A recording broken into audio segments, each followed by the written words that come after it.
Great. Okay, so when we think about defense, we often think about it from a very tactical perspective. That is, in sort of a current time frame, in the present. Here are vulnerabilities, here are threats, here are attack events. And we tend to build our defenses around those things. But we also need to look at it from a more strategic perspective. That is, move the timeline out from present out into the future. That is, do things like being able to develop future potential emerging threat scenarios and things like that. And so there are a lot of key elements that are involved in doing that. And one of the key elements is basically gaining a better understanding of the relationship between people and digital technology. And that may be very, very helpful to policymakers so they can help push money and resources in the right direction. So we're going to take a journey today across 3 epochs of the relationship between people and digital technology. 1, the hacking movement. 2, the cybercrime movement. And 3, something that hasn't happened yet, but I think is going to happen, is a cyberterror movement. So we'll go into the future. And we're not going to be alone. We're going to have good company in this journey. We're going to have Charles Tilly, who's one of the fathers of modern social movement theory. And we're also going to have Hera and Huang, who basically took Tilly's work and pushed it into the digital realm, into what's called new social movement theory. And then we're going to have a little help from Nancy Whittier, who basically looks at how social movements spin off into other movements, okay? So anyway, let's start with our first one, epoch 1, the hacking movement. So something that we've known for a long time, basically, is motivations of malicious online actors and acts. And basically, there are 6 of them that form this pretty fabulous taxonomy: money, ego, entertainment, cause, entry to social group, and status. It's a pretty nice heuristic. And it's helpful in a sense, for example, in the hacking movement, we see its status and ego. In the cybercrime epoch, we see its money. In the cyberterror, we see its cause. But not necessarily all the time. You have these other 5 causes or 4 or 5 causes that aren't primary motivations, but may emerge. And so it gives you an idea, oh, I haven't seen this yet, but I know I have 6 motivations. And so maybe in this movement, we'll see one of these other motivations emerge, so you're not surprised. So real quickly, just going to roll through some of these. So basically, money, and no news to anyone, a very common motivator. It wasn't common when the hacking movement first started. People were shunned if you went hacked for money, but not that way anymore. Anyway, there are all sorts of currencies, stolen credit cards, bank accounts, root ownership of compromised machines, secret data, Bitcoin, you name it. There are all sorts of digital currencies out there being traded. And it's interesting because money has a very powerful effect on social structure and social relations. If you look at Maurer, who did a really fabulous article on the anthology of money, you'll see that whenever you inject money into a culture where it either hasn't been before or whether it's really been sort of ignored, it basically creates chaos all over in that culture. It just makes a big mess, okay? And actually, we're going to see how money acts as an outside force to attract individuals who were outside the hacking community, and how that money provided these outsiders with power and prestige inside the hacking community that they normally would never be assigned to. So ego is the next one, derived from satisfaction that comes from overcoming technical obstacles, idea of mastery over the machine, things like that, even the idea of besting a nation state. Entertainment. Originally, entertainment was reasonably common in an early hacking community, and then it sort of went away. But now it's come back in the last 3 or 4 years, 5 years, with an infusion of less technical individuals in the digital space, lots of targets, expanded social environment, lots of sort of virtual environments to go do things in. You've seen the emergence of people like griefers and things like that. So that's entertainment. Cause, probably the most serious threat from a national security perspective. Most common instance of this is hacktivism, the use of the internet to promote a particular political, social, economic, or social cause. There are many levels of magnitude for this, and one of the most traditional causes for terrorism and cyber terrorism. Entrance to a social group. Hacking groups tend to be status homogenous in nature. People with similar levels of skills, but maybe in different things. This guy's a kernel guy. This guy's a network security guy, et cetera, et cetera. And it implies that there's a certain level of expertise to get into this group. And exploits and elegant code are one way to basically gain acceptance. And finally, status. The hacking community was and still is a very strong meritocracy. That is, skills and expertise in various things like operating systems, hardware, et cetera, are used as status characteristics to figure out where you are in the status hierarchy, both in your local community as well as the larger national and global community. It's always been around for a long time. Okay? You can really study the social structure of the hacking community. And I did this in a book chapter some time back in a research study where I looked at the jargon file, which basically, had all these terms in there. I was thinking, how can I study the social structure? You can't ask people, tell me about your social structure, because they don't know. But in this document, I said, I found it one day, many, many years ago. I said, oh my God, they wrote everything down about what they thought about their culture. It's sort of like an oral history and cultural history written into words. Fabulous.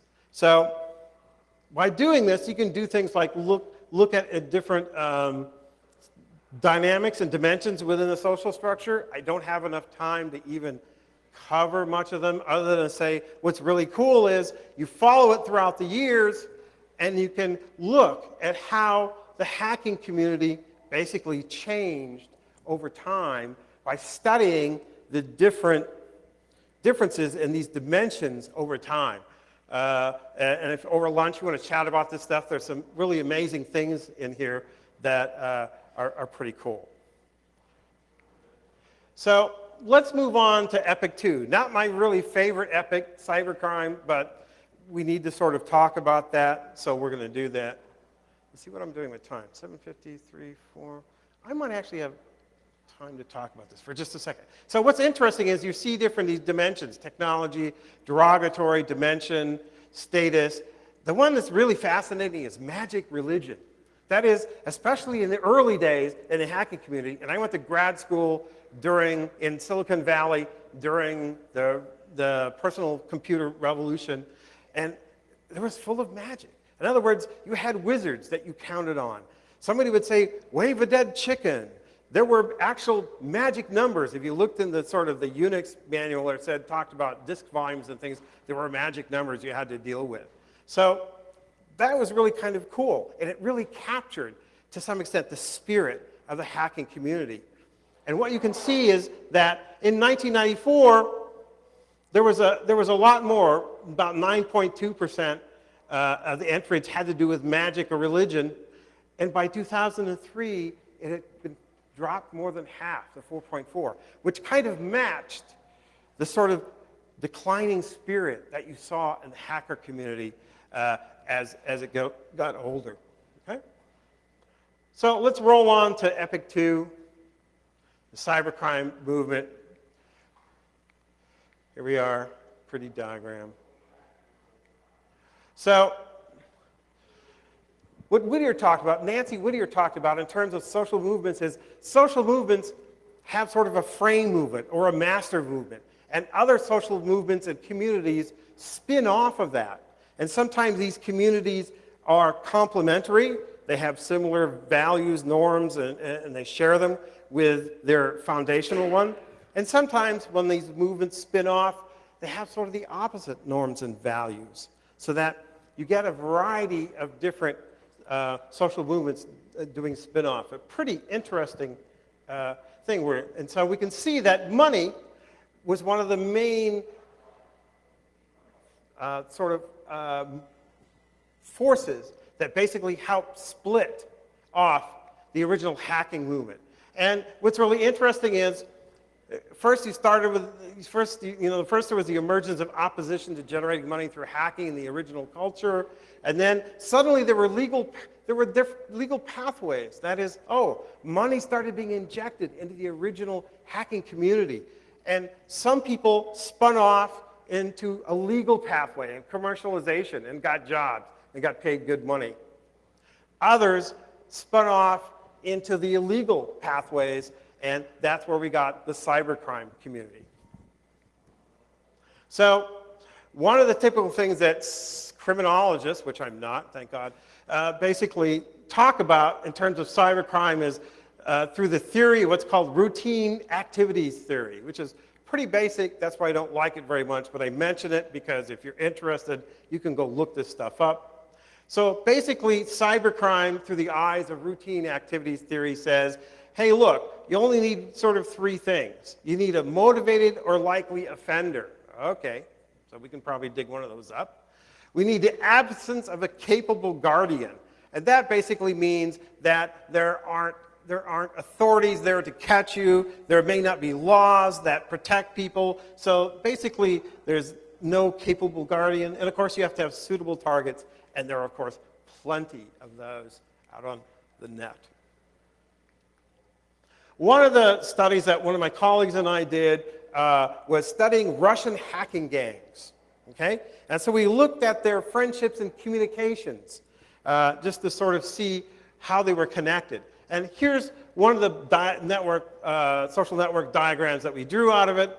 There are 2, 4, 6, 8 different groups here. You probably remember this is back a while in 2012. There was RU Hack, Motherfucker, Hack Zone, Hell Knights, BH Crew, some of the old guys. And you can see where these dark lines are, you can see the strong connections or relationships between the hacking groups. And often, sometimes that happened because one of the members in one of the groups also happened to be a member of the other group. And that's how information and code and resources flowed back and forth between the groups. Here we have another diagram. We're looking at connections between individual actors. And different threat levels. We classified each of the actors and these Russian hacking gangs in terms of their threat level. From 0, which is really basically script kiddies, all the way up to 3, which are folks you don't want to mess with. And what we discovered, there were 2 different sort of typologies for these social networks, for these serious threat actors. One was this kind of typology where you had these red serious threat actors really connected to other people. Lots and lots of connections and transactions and conversations going on. And then you had these guys out here, these social isolated serious threat actors who had almost no connections, were probably practicing OPSEC, and these are the guys you probably should be scared of. Okay? So pretty interesting analyses that give you sort of an insight into some of the relationships among some of these gangs.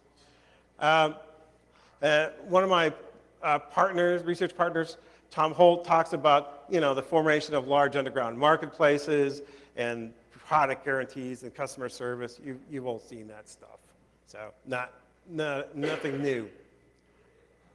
Let's talk about the final epic, the Cyberterror movement. So here we are, finishing the diagram. And typically, cause is the major motivation for cyberterror events and actions and behaviors. But remember, these other ones, money, ego, entertainment, entry to social group, and status, they're the surprises. Those are the things you should look for in the future. Those are the non-obvious things. So that's why this heuristic is actually quite useful. So this is another spin-off from the original hacking community and the cybercrime community. Now, what we think is going to happen, and I've written about it in an IEEE paper and then more coming in a book chapter, This is something we're going to talk about, something called the civilian cyber warrior, and we're also going to talk about nation-state co-opting of non-nation-state actors. Two really sort of interesting things that should be of interest that we may see in the future. So, civilian cyber warrior, I suggested a while back that environmental factors have resulted in something really interesting. That is, here you have an individual actor who can commit a cyber terror event. And this person has a low probability of being apprehended. They have a higher average probability of being successful. They have a low cost of developing and deploying attacks. And they have orders of magnitude increase in potential damage when compared to, say, a traditional terrorist. And so what's happened is, sociologists for decades and decades and decades have studied the power relationship between the individual and the nation state. And now, possibly, for the first time in history, an individual might be able to effectively attack a nation state. And that shifts this traditional power relationship between the individual and the nation state, and decades worth of social theory and stuff out the window. So my colleagues and I decided we'd see if we could get some empirical data to test this idea. And so this is probably one of the only open source, multinational cyber terror studies in existence. We basically constructed a study where we have 4 different experimental cells. And the 2 dimensions to these cells are target of attack, which either could be a foreign country or a homeland, your own homeland, or type of attack, either a cyber attack or a physical attack, okay? And we studied university students across the US, Taiwan, and a consortium of South African universities. Now, some people say, oh, college students, they're not really people, how can you, it's not really generalizable. And in fact, but in this case, college students are actually probably a really good population to take a look at because that's where a lot of the, folks come from. So anyway, we started to look at this data set, and we looked at some bivariate relationships, including, time spent online, past software privacy acts, all sort of positively correlating with willingness to engage in a cyber attack. And we sort of attacked it from 3 different multivariate statistical models. One just using cybercrime predictors, another using political predictors, and then a combined model.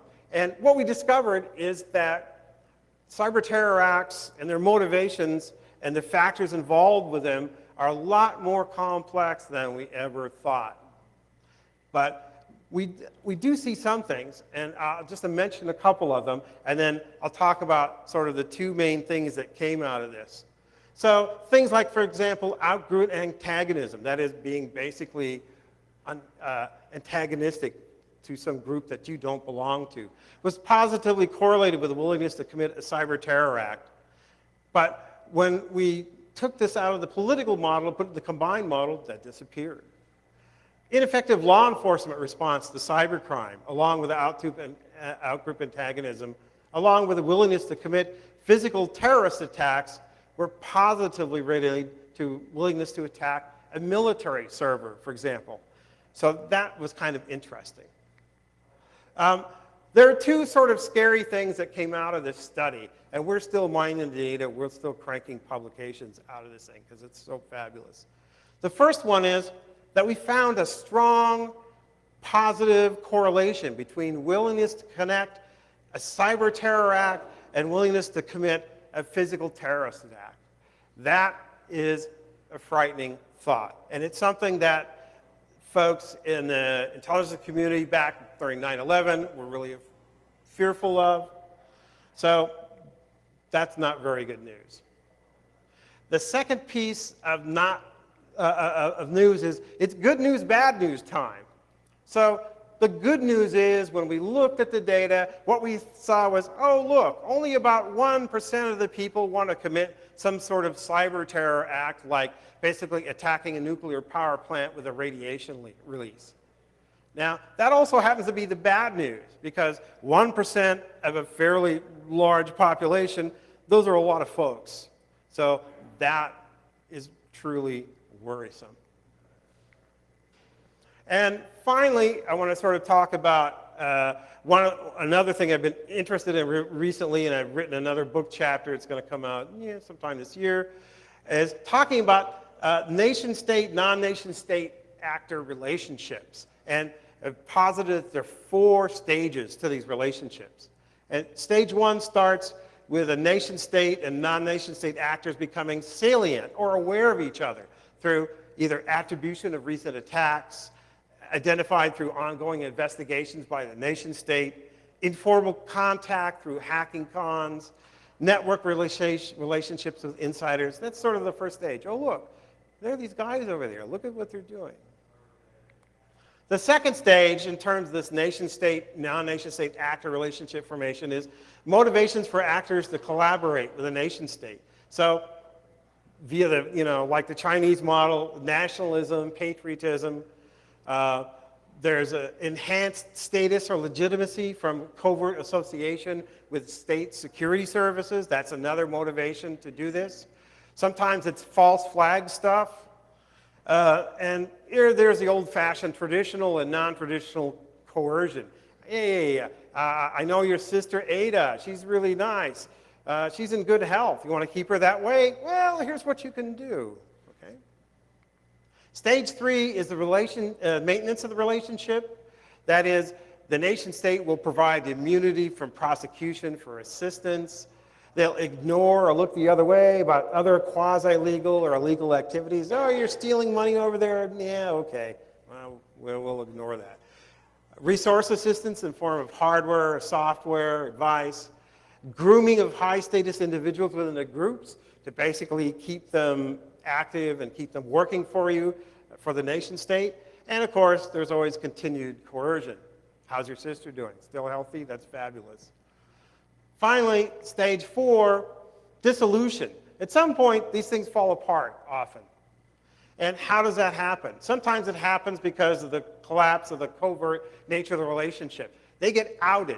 The relationship between the nation-state government or the security service and the hacking group or their individuals, it gets outed in the public, and they go, yeah, it's really been nice, good luck, see ya.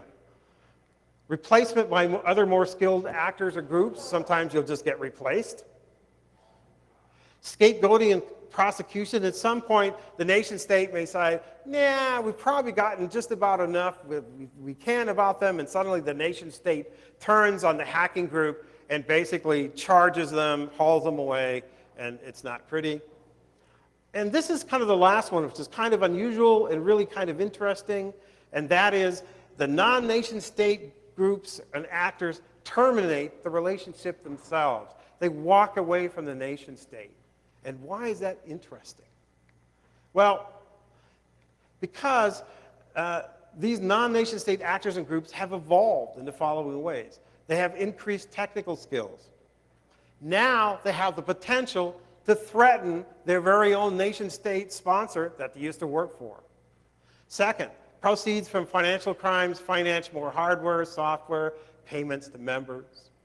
3, association with nation-state security services lends legitimacy to the hacking or cyberterror group. Hey, now we have legitimacy, we're good, everybody knows us, see ya, bye.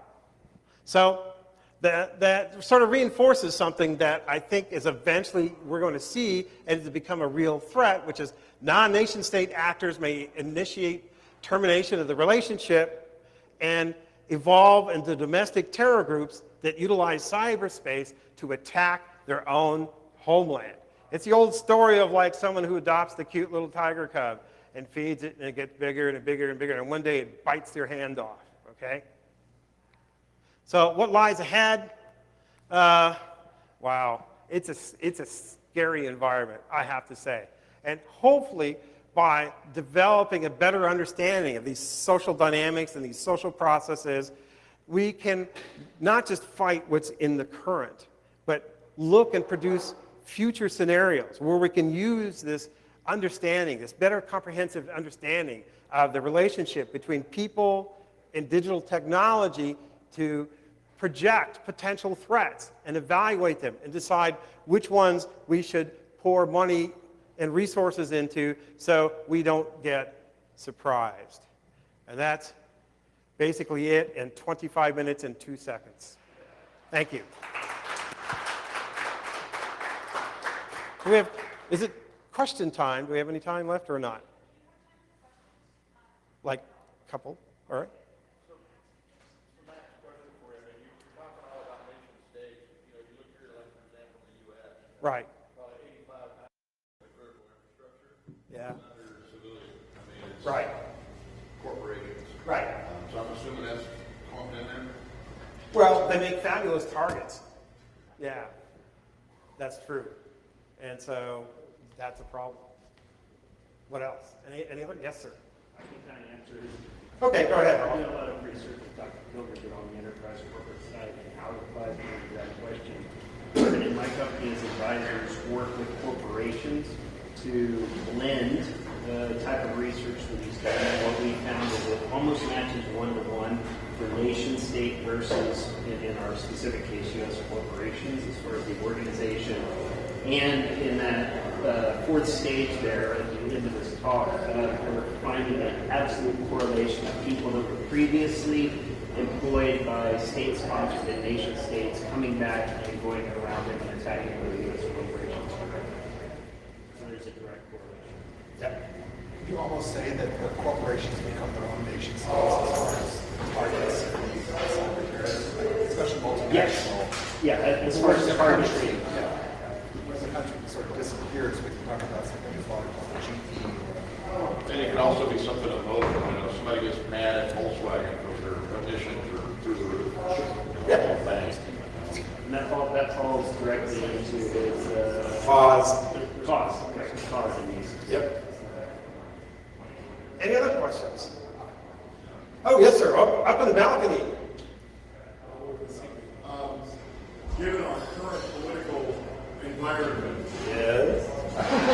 we do not have time to study for this particular presentation, obviously, the newness of it, but do you think it's going to change some of those perspectives, given some of the, what I would call more liberal expression among college students or other groups that like to engage in this in our homeland versus some of the others? Do you see any potential changes or potential real danger from that? Oh, yeah. Oh, yeah. I am concerned. Given the social movement that is just beginning to push together, cyber is going to become basically a channel through which some of that attempt to change will happen, and we're going to see more domestic attacks. And I think it's become a much more serious threat than it has any time in the past. It's a leading question. Yeah, I know. Thanks for the feed. Yes, sir. Having touched some of this in the last couple of decades, some large nation states, we'll pick on two, the United States and China, are not monolithic in their presentation, in their public presentation. Yep. They are siloed. Yeah. And they will infight among themselves Yeah. as to who actually has. Yep. And so, in this presentation, you didn't really delve into that particular. Nope. Have not done that. I've not done enough research on that to write competently about that yet. That's one area I'm still working on. I have notes for you then. Oh, good. Yay. Notes are good. Any other questions? Yes, sir. Does any of this impact the development of the technical capability of the groups? Or so you talked about a little bit, of course, the terrorist group gaining capability through the interaction with the nation state, but like in general. Yeah, definitely. I mean, the nation states are basically encouraging and providing resources to these groups, and they're training them, and they're learning, and they're practicing, and they're getting immunity so that they don't get basically hunted down and they stop. So it's very much enhancing the technical skills of individuals out there. And that's one of the reasons why they may split eventually from the nation state. They get good enough, they don't really need them anymore. And they might actually consider them a threat, and they decide they're going to stand up to them.